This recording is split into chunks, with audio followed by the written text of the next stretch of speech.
میٹھو اور اللہ کا ذکر۔ بہت ہی پیارے اور ہرے بھرے باغ میں میٹھو طوطا رہتا تھا۔ میٹھو بہت پیارا اور نیک طوطا تھا۔ وہ سارا دن اپنی میٹھی آواز میں کہتا رہتا، سبحان اللہ سبحان اللہ۔ میٹھو کو اللہ کا ذکر کرنا بہت پسند تھا۔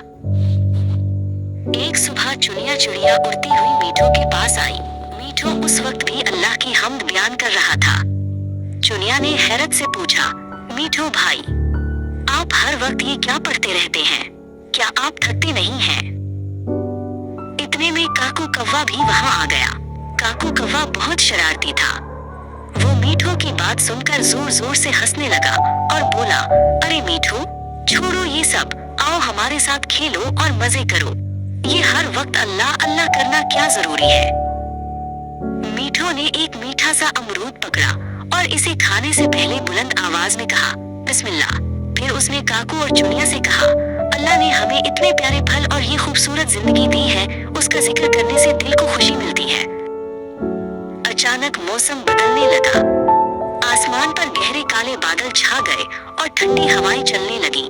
چنیا چڑیا آسمان کی طرف دیکھ کر ڈر گئی کیونکہ اسے لگا کہ کوئی بڑا طوفان آنے والا ہے۔ طوفان بہت تیز ہو گیا۔ بجلی کڑکنے لگی اور بادل گرجنے لگے۔ کاکو کوا ہوا کے تیز جھونکوں کی وجہ سے اڑ نہیں پا رہا تھا۔ وہ بہت پریشان تھا اور ڈر کے مارے کانپ رہا تھا۔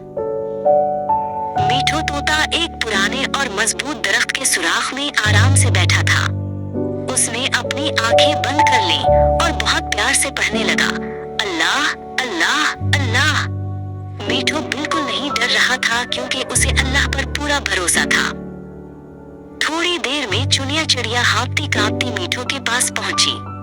میٹھو نے اسے پیار سے اپنے پاس جگہ دی اور کہا، ڈرو نہیں چنیا، میرے ساتھ مل کر اللہ کو یاد کرو، اللہ سب کی حفاظت کرتا ہے۔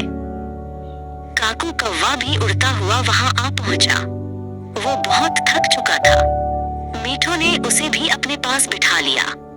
اب میٹھو، چنیا اور کاکو سب مل کر بلند آواز میں اللہ اللہ کہنے لگے۔ دیکھتے ہی دیکھتے ان کا ڈر ختم ہو گیا اور انہیں بہت سکون ملا۔ طوفان ختم ہو گیا اور آسمان پر ایک خوبصورت دھند نکل آئی۔ سب پرندے باہر آ گئے۔ چنیا اور کاکو نے میٹھو کا شکریہ ادا کیا اور سمجھ گئے کہ واقعی اللہ کا ذکر دلوں کو سکون دیتا ہے۔ اب پورے باغ میں سبحان اللہ کی آوازیں گونج رہی تھیں۔